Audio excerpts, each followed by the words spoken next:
The Occupy Wall Street website lists dozens of demands. Here are a few of them, so you can get a sense of how deranged these people are. Repeal the Taft-Hartley Act. Unionize all workers immediately. Raise the minimum wage immediately to $18 an hour. Create a maximum wage of $90 per hour to eliminate inequality. Institute a 6-hour workday and 6 weeks of paid vacation. Institute a moratorium on all foreclosures and layoffs immediately. Repeal racist and xenophobic English-only laws. Open the borders to all immigrants, legal or illegal. Offer immediate unconditional amnesty to all undocumented residents of the U.S. Create a single-payer, universal health care system. Pass stricter campaign finance reform laws. Ban all private donations. All campaigns will receive equal funding provided by the taxpayers. Institute a negative income tax and tax the very rich at rates up to 90%. Pass far stricter environmental protection and animal rights laws. Ban the private ownership of land. Make homeschooling illegal. Religious fanatics use it to feed their children propaganda. Do you see what the OWS movement has devolved into? Do you understand just how far this administration and its radical leftist labor union accomplices have unleashed on America? Let me explain it to you. More than 200 violent crimes, including rapes, knifings, and murders, have been committed at Occupy Wall Street sites around the nation. We've witnessed public urination and defecation. The OWS sites quickly become open-air drug markets. Disease is rampant, including an outbreak of tuberculosis in Atlanta. Public nudity, masturbation, and sexual intercourse are carried on daily by the vermin who populate these sites. They're characterized by incessant drumming, bordering on psychological abuse by the aging children who have taken to the streets of our cities. Sanitary conditions are so dangerous in the festering mess that Occupy Wall Street protesters had created that after they were finally evicted, the areas had to be decontaminated by sanitation workers in hazmat suits. Aggressive panhandlers mooch off anyone who dares get within 100 yards of the demonstrators. Local small businesses like restaurants and coffee shops were forced to close their doors because the protesters drove away regular customers. That's what the rent-a-mobs that have been occupying public land in cities across the nation in the name of their anti-American, anti-capitalist, anti-morality, anti-Semitic causes. They're walking billboards for the reason they are unemployable. They're a combination of stupidity, laziness, and nihilism, and each one of them borrows tens of thousands of dollars to learn these skills and values at Big Government U.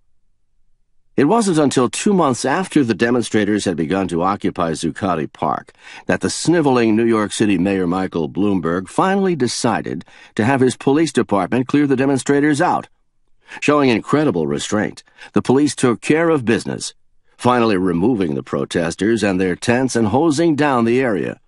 Within a few days, thousands of demonstrators showed up to participate in shutting down traffic and disrupting the business of New York City. Mealy-mouthed Mayor Bloomberg changed his tune, saying that the cops would respond appropriately if the demonstrators caused any trouble. Before it was over, nearly 300 were arrested, as police managed to control the mob. That's what we're up against in the Occupy Wall Street movement, the most racist, violent, ignorant group of demonstrators since the 1960s. If you think I'm exaggerating, that this is just the ranting of a small minority, then you haven't been paying attention. There's a reason Obama hasn't spoken out against these people. There's a reason Nancy Pelosi has given them her blessing. During his campaign for the presidency, Obama promised to create a civilian national security force that's just as powerful, just as strong, just as well-funded as our military. His reason for doing this? It would help him advance his objectives for America. No one in the government media complex bothered to ask him what he meant. But we're finding out now. Teamsters Union President James Hoffa Jr. explained what is going on in his Labor Day address, the same one Obama spoke at. Hoffa said, "President Obama, this is your army. We are ready to march. Let's take these son-of-a-bitches out." How is this a government-funded civilian army? Let me explain. Your taxpayer dollars fund the labor unions. You pay the salaries of public employee union members, and a portion of that money goes to the unions they belong to in the form of dues. On top of that, Obama made sure that when the government commandeered General Motors and Chrysler, the unions took ownership of the companies, relegating stockholders to second-class status. The president has stacked the National Labor Relations Board in favor of the unions, and he's given unions exemptions from Obamacare in record numbers. It's his way of funding his civilian army.